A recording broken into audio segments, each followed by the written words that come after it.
So this is something really important. It's a little bit of a long clip because I want you to see exactly what happens when the media puts a target on someone's back. Nefarious.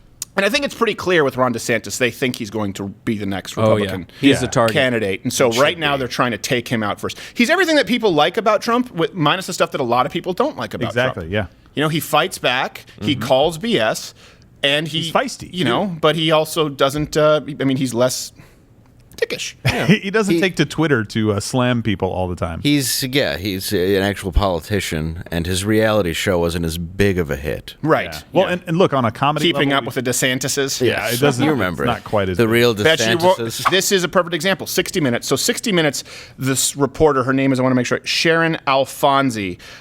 She covered DeSantis' March 22nd press conference, and they did this whole hit piece on CBS, okay? About DeSantis and Publix, right? Yeah. People boycotted Publix. Yeah. So this is the thing. When people talk about cancel culture, they didn't just go after DeSantis. People went after Publix. They went after the grocery store saying, how dare you pay to get the vaccine first and cut people out and be discriminatory, and Publix is in wealthier neighborhoods, and so it's turning minorities vaccine apprehensive. Oh, the whole thing, right? None of it was true.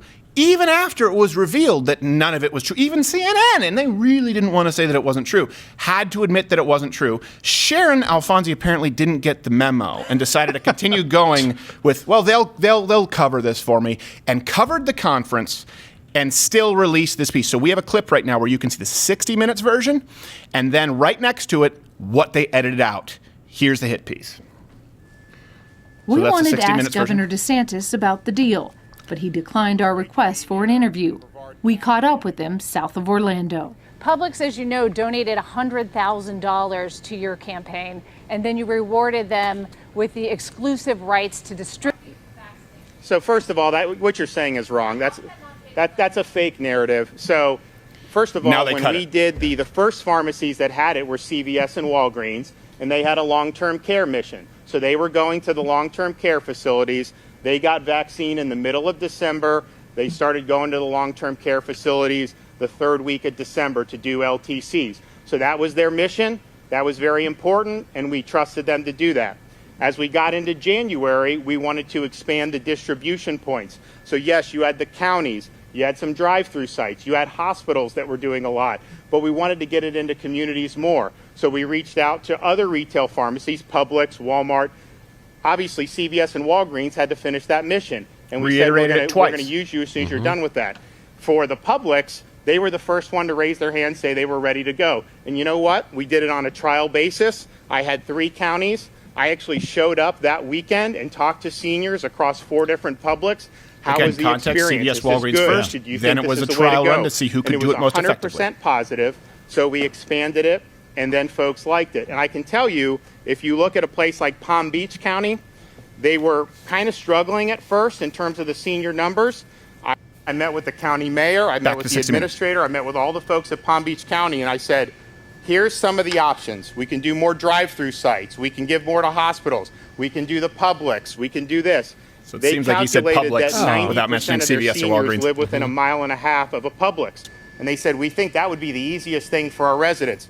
But Melissa McKinley, the county commissioner in the Glades, told us the governor never met with her about the Publix deal. Elderly counties, we've done almost 75% of the seniors in Palm Beach, and the reason is because you had the strong retail footprint. Can't have facts on 60 Minutes. Wow. Our way has been multifaceted. It has worked, and we're also now very much expanding CVS and Walgreens now that they've completed the long-term care mission. The criticism is that it's pay to play, and it's Governor. wrong. It's wrong. It's a fake narrative. I just disabused you of the narrative, and you don't care about the facts because obviously I laid it out for you in a way that is irrefutable, and so it's clearly not. Isn't there the nearest Publix? No, you're wrong. You're wrong. You're wrong. Yes, sir.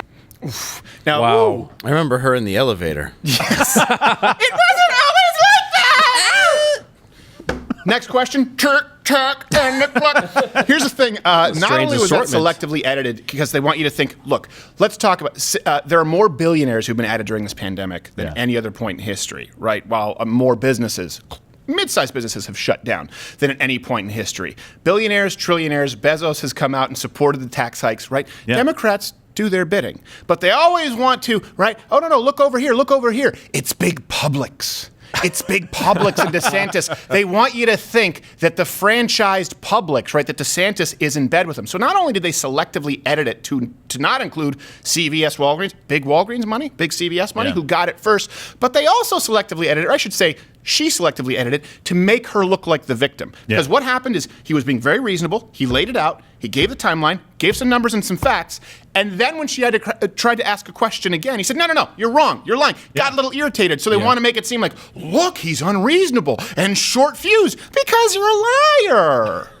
And you let it off saying, isn't this pay to play? No, it's not pay to play. They gave $100,000. If you're pissed off at pay to play, why don't you go after some of the unions that give multiples of that to candidates? It's a grocery store. Why don't you shut up? By the way, 60 Minutes said that it was necessary for that edit, for clarity. They said, we always do for clarity as far as editing. 60 Minutes used the portion of the governor's over 2-minute response that directly addressed the question from the correspondent. You mean the leading dishonest question? I guess you could include that. Even the Democratic mayor of Palm Beach, Dave Kerner, said it was intentionally false. The reporting was not just based on bad information. It was intentionally false. I know this because I offered to provide my insight into Palm Beach County's vaccination effort, and 60 Minutes declined. They know that the governor came to Palm Beach County and met with me and the county administrator and asked to blah, blah, blah, blah, blah, blah, blah, blah, blah. Here's the thing. How much are the lives worth? Right? We always say, how much is you're willing to kill me with the mask? Why don't you how many people do you think could die if you're just dishonest in all of your reporting? Right now, it's just Publix, but then you get people boycotting Publix. Do you know what happens? Publix shuts down and fewer people have access to vaccinations. We saw that with, was it Albertsons or Vaughn's in Long Beach? When they said, we're going to need a $4 wage hike. They said, okay, we're just closing down the businesses. But when that happens because of a boycott, when you are lying for political gain, it puts people's lives in danger. Right now, I could be violating YouTube's policy by agreeing with the CDC and World Health Organization from 2 days ago. It's a thin line. It really is. But you're right. The next person, the next group to come in, right? So say you're another store like Central Market or Whole Foods or something like that, and you're like, hey, we would like to be... No, actually, we wouldn't like to get this distribution network going because all we're going to have is people protesting us because you're going to think that we paid for this. Right. You're going to think because we supported him that he's paying us back now and you're going to boycott us. We'll just stay out of it. Hey, by the way, right now they're saying that because of variants, you may need booster shots indefinitely. Moderna and Pfizer, and I don't know if AstraZeneca got in on that action, Johnson & Johnson. So they're saying, yeah, you're going to need boosters. So they stand to make billions, potentially trillions. Why can't Publix get their beaks a little wet? Well, I actually do understand that Whole Foods vaccine is organic and cage-free. It is. Is, yes. Watch Louder with Crowder live, Monday through Thursday, 10 a.m. Eastern.